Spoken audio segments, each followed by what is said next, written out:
And it's straight of live TV. We'll give the Democrats a bit of a response here. Speaker of the House Tom Ritter joins me now. I know you have not been briefed in detail. You've pretty much heard the speech as he gave it. What stuck out in your mind as something that may have trouble passing through the legislature? Well, I mean, obviously the details will be in the budget, but it seemed to me that it looked like it's going to be borne by local property taxpayers. And one of the disputes I think we're going to have is what burden are we going to add on to the local property taxpayers? And again, if it's Explain why you think it will go to the property taxpayers. Well, we have to balance the spending cuts in some way, and if we're not really cutting state spending in major amounts as he seemed to be outlining, it's got to be in aid to municipalities. And so we're going to be examining and hoping that that's not the case, because it's one thing to give you $10, but not if you're taking $100 out of your other pocket. But again, and hopefully by tomorrow we'll have it analyzed. He talked about reinventing government, and there's an awful lot of talk about consolidating agencies and some sweeping changes. You know how the legislature works. How likely is there a call for that? Well, last time we did the Harper-Hull Commission, and that cost the state $16 million. So I really don't think you'll find much savings, although there should be efficiencies in state government. But I don't think you'll find the savings that he's hoping to be in there. Okay, final question. We're talking dramatic changes in welfare here. How did they strike you? Well, I think a lot of them are the changes that the Democrats have proposed. I mean, I think they're a little bit extreme in some cases, but again, the Democrats have proposed a major welfare program, and he endorsed a lot of our concepts here today. So there's some common ground. In fact, I offered to do the budget tomorrow, though, and he was unwilling to do it that quickly. Thanks very much, Speaker of the House Tom Ritter.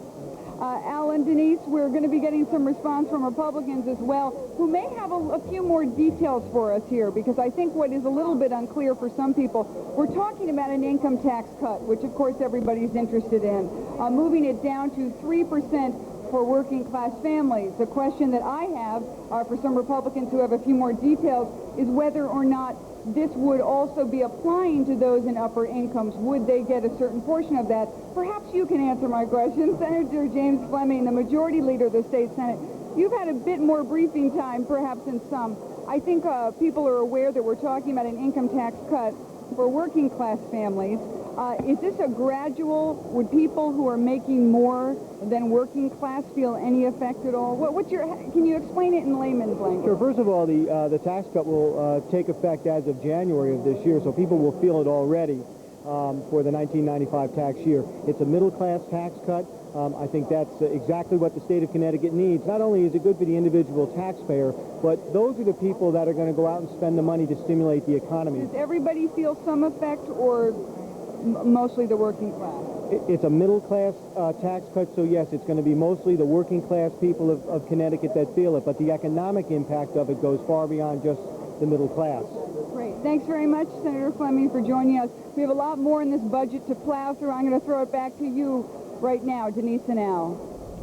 Okay, thanks, Doobie. Well, as we heard, the governor is looking for serious welfare reform. He called the current system degrading and expensive and filled with fraud, and so he wants to make some big changes in that. In a moment, we'll be talking with a welfare recipient to find out what she thinks of what the governor had to say.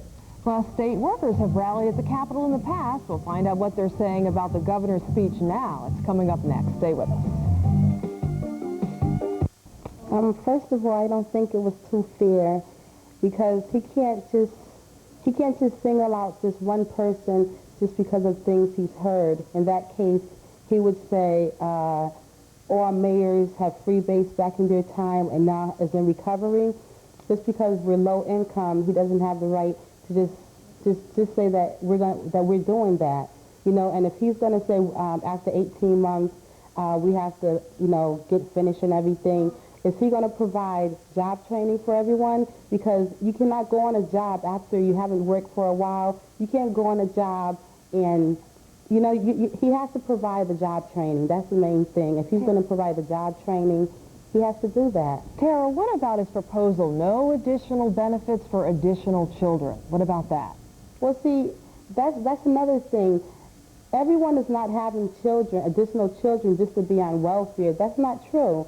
That's not true. It's some people just having children and some people aren't. It's just that it's a target on the low income, and it's not fair. It's not fair. He also wants to go after deadbeat dads. You heard him say that. What do you think of that? Well, I'm all for that, because deadbeat dads, I have one myself. I have two myself, so I'm all for that. I hope he squandered them, because it's all on the parents, and they're always saying welfare, welfare. But if deadbeat dads would help, it would, change a lot. I'm all for that. Go, Rowland. I'm all for that. Okay, well, what about, let's get back to that issue of time limits. You said before that you didn't think it was fair that after 18 months or so that the benefits would end. Should there be time limits, though? I mean, what is your opinion on that? Should the state be able to set a limit?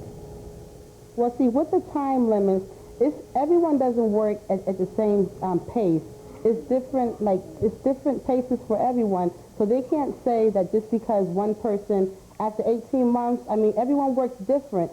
If they're going to have a job training and after 18 months, it's not right. It's not right because everyone works different.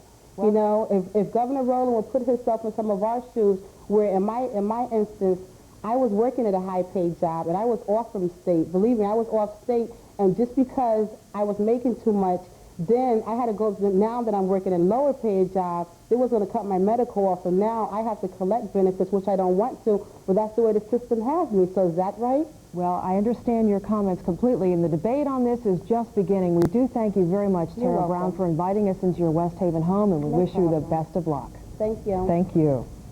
Well, right now we're going to take a break and then continue with Eyewitness News team coverage of the governor's budget and all the other things that are happening that are important to you.